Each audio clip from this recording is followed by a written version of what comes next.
नमस्कार, मैं डॉक्टर श्री साईं संजीव योगी श्री साईं योग संजीवनी संस्थान से आज आपके सामने पुनः उपस्थित हूँ एक बहुत ही रोचक टॉपिक लेकर। इस बारे में हमारे से काफी लोगों ने पूछा और वो जानना चाहते हैं कि गुरु कौन होता है और गुरु की हमारे जीवन में क्या महत्वता होती है। इसको हमने कुछ इस तरह से समझाने की कोशिश की है। गुरु ज्ञान, श्रद्धा व प्रेम तथा विश्वास की वो मूर्ति है जो ईश्वर के प्रतिरूप में हमको इस जीव आत्मा से परम आत्मा तक ले जाने हेतु एक गाइड स्वरूप काम करती है।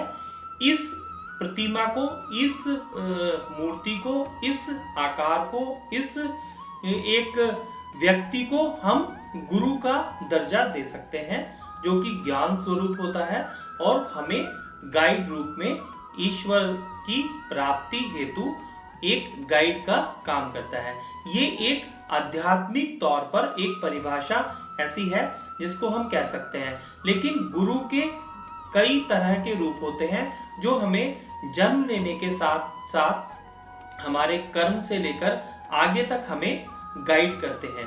गुरु जो है वो स्टेप बाय स्टेप अलग अलग हमारे जीवन के क्षण में गुरु की महत्वता जो है वो कम तो नहीं होती, लेकिन गुरु कई बार ऐसा होता है कि हमारे जीवन में कई प्रकार के लोग ऐसे आते हैं जो कि हमें गुरु के स्वरूप लगते हैं और हमें वो गाइड करते हैं लाइफ के इस लॉन्ग जर्नी को सफलतापूर्वक जो है वो तय करने के लिए। गुरु को गुरुदेव के नाम से संबोधन किया जाता है, यानी गुरु को हम देवता तुल्य मानते हैं।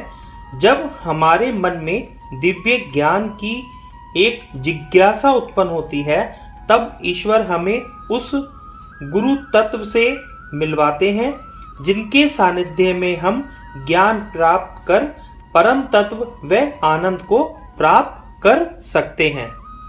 गुरु आपको नेक रास्ता अवश्य दिखाते हैं, परंतु उस पर चलना आपको ही पड़ता है और उस मंजिल तक पहुंचने की जितनी जिज्ञासा आपकी होगी उतनी उस मंजिल तक आप अवश्य पहुंच पाएंगे।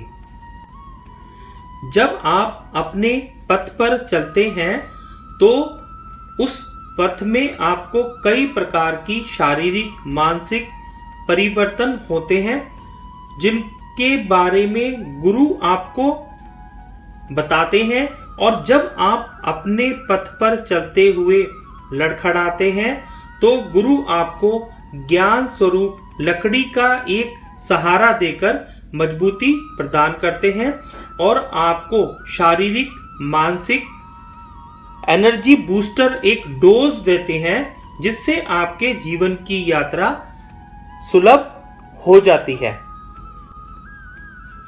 यह ज्ञान की यात्रा कई बार इतनी लंबी हो जाती है कि जन्मों जन्म तक चलती रहती है और गुरु आपकी उस यात्रा में को पूर्ण करने हेतु शरीर त्यागने के उपरांत भी आपको जागृति प्रदान करते रहते हैं।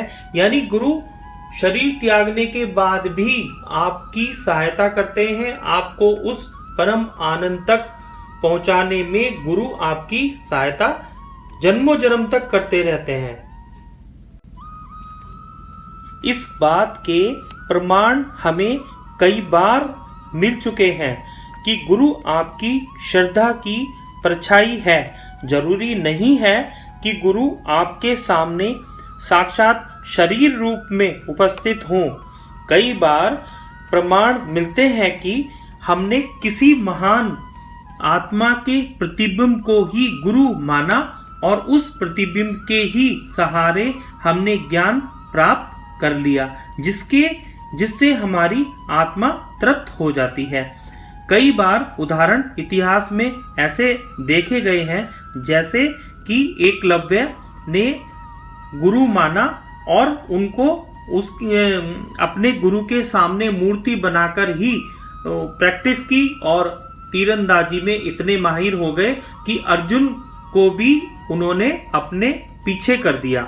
और दूसरे महात्मा बुद्ध, उनके कोई गुरु नहीं थे, लेकिन उन्होंने अपने आप के अंतर मन को ही गुरु के रूप में माना और अपने अंतर मन में झांक कर ही दिव्य ज्ञान को प्राप्त किया। कई बार कई तरीके से लोग हमसे पूछते हैं कि गुरु कैसा होना चाहिए, गुरु का चुनाव हमें किस तरह से करना चाहिए, हमारे लिए कौन गुरु हो सकते हैं। इस बात की जिज्ञासा कलयुग में बहुत ही बढ़ती जा रही है, क्योंकि आज गुरु व गुरु घंटाल में भेद करना बहुत ही कठिन हो गया है। क्योंकि कुछ गुरु ऐसे हैं जो अपने फायदे के लिए अपने शिष्यों की संख्या बढ़ाते रहते हैं और अपने आप उनके ऊपर एक तरह से राज करने लगते हैं। गुरु के बारे में जानने से पहले हमें अपने आप से एक क्वेश्चन पूछना अवश्य चाहिए। वो है कि क्या आपको गुरु इसलिए चाहिए कि आपकी भौतिक व शारीरिक इच्छाओं की पूर्ति में सहायता कर सके, या कि आपकी इसको इस तरह से कह सकते हैं कि आपको इंद्रिय सुख वैभव दिला सके, या आप किसी कला में या किसी टेक्निक में पारंगत होने हेतु गुरु को तलाश रहे हैं। हर स्टेज पर गुरु की क्वालिटी जो है वो आपके लिए चेंज होती रहती है। जीवन के अलग अलग स्टेज पर गुरु की आकृति तो चेंज हो सकती है, परंतु गुरु की महत्वता कभी कम नहीं हो सकती। गुरु को जानने के लिए, समझने के लिए हम गुरु को 3 हिस्सों में डिवाइड कर सकते हैं कि 3 तरह के गुरु हमारे जीवन में हमेशा होते हैं, जो कि डिफरेंट स्टेज पर हमारे साथ होते हैं। नंबर 1 होता है हमारे जन्म से गुरु, नंबर 2 होता है कि हमारे कार्मिक गुरु, नंबर 3 पर होते हैं हमारे आध्यात्मिक गुरु। सबसे पहले हम जन्मजात गुरु के बारे में जानते हैं। जो हमें जन्म देते हैं वो हमारे माता पिता हो सकते हैं और वो हमें गुरु के रूप में स्वीकार्य होते हैं, क्योंकि वो हमें उंगली पकड़कर चलना सिखाते हैं और हमें इस संसार से हमारी पहचान कराते हैं। वो हमारे गुरु स्वरूप होते हैं। नंबर 2 पर हम रखते हैं कार्मिक गुरु।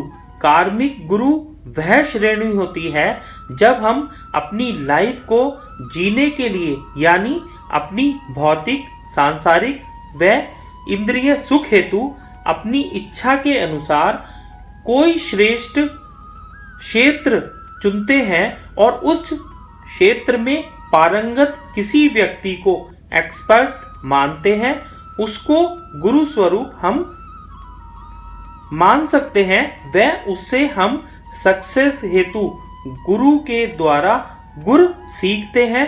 उस गुरु को हम कार्मिक गुरु की श्रेणी में रख सकते हैं। आजकल हम इस वैज्ञानिक युग में जी रहे हैं।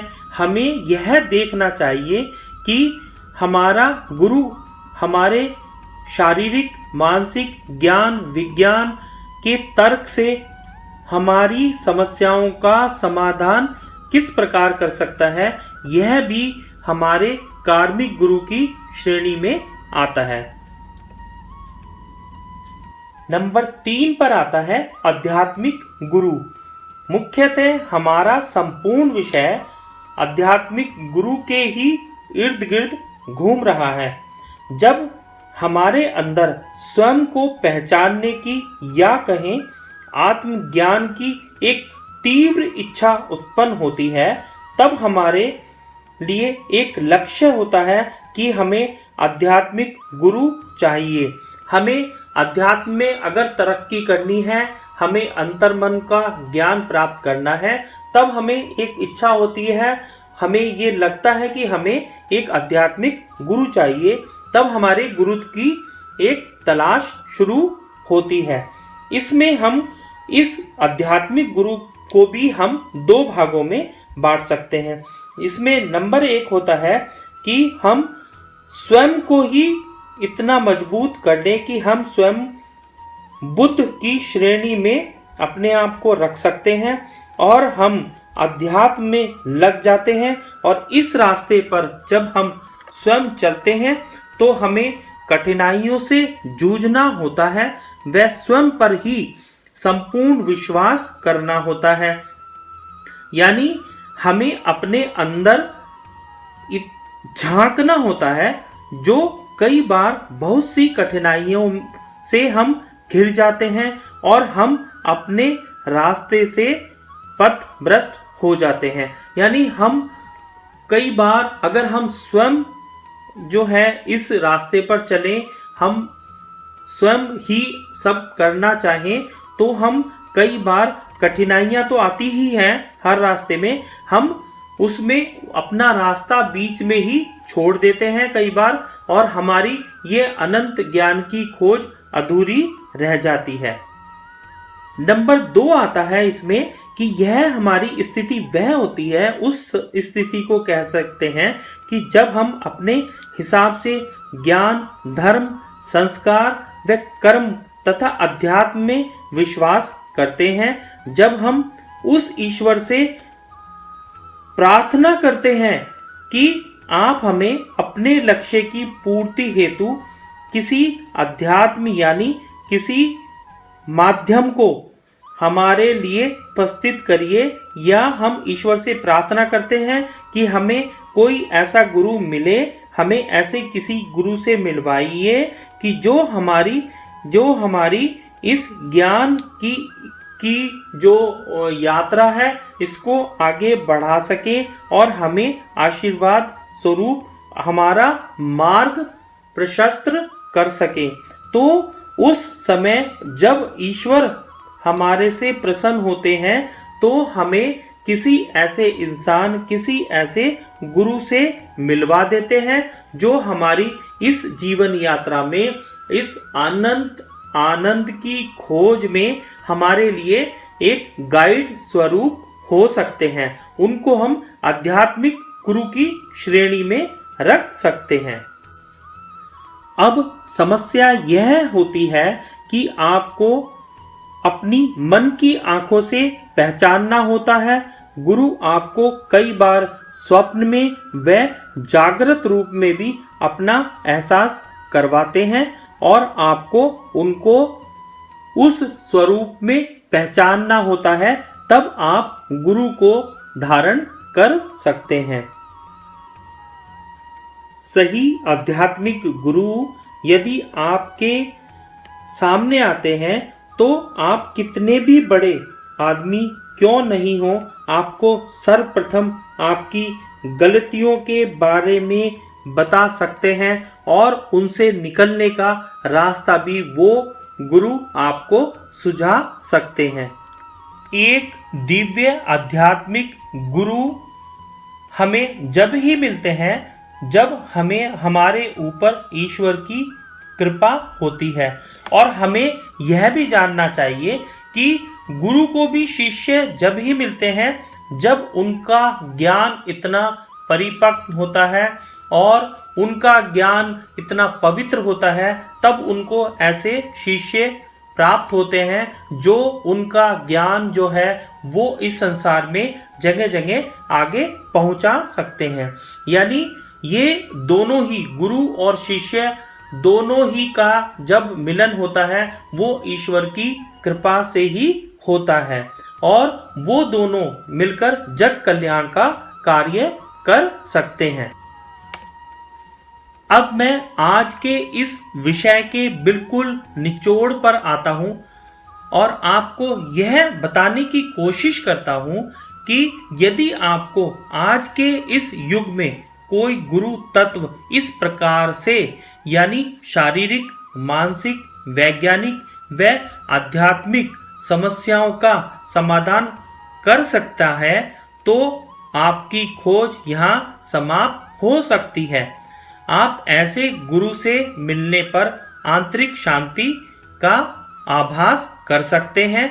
आपको काफी हद तक अपने गुरु की खोज यहाँ समाप्त लग सकती है, क्योंकि आज के इस सांसारिक इस कलयुग में अगर कोई व्यक्ति कोई गुरु में इतनी क्वालिटी है जो आपके समस्त दुखों का नाश करने का रास्ता बता सकता है, लेकिन न आपके दुखों को नष्ट करने का जो अधिकार है, जो कर सकते हैं वो परम ईश्वर ही कर सकते हैं।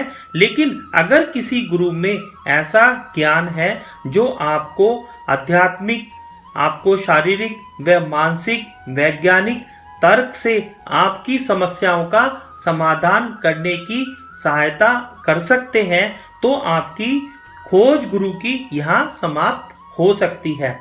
अगले वीडियो में हम बात करेंगे गुरु मंत्र के बारे में, यानी गुरु का जो मंत्र होता है, जो विधान चला आ रहा है कि हमने किसी को गुरु मंत्र दिया, यानी वो मंत्र क्या होता है, उसके पीछे क्या रहस्य होता है, हम इस पर बात करेंगे अपने नेक्स्ट वीडियो में। यदि आपने आज तक हमारा चैनल सब्सक्राइब नहीं किया है तो प्लीज कर लीजिए और हमारे आने वाली वीडियो को जानने हेतु आप बेल बटन अवश्य दबाइएगा। ओम श्री साईं नाथाय नमः।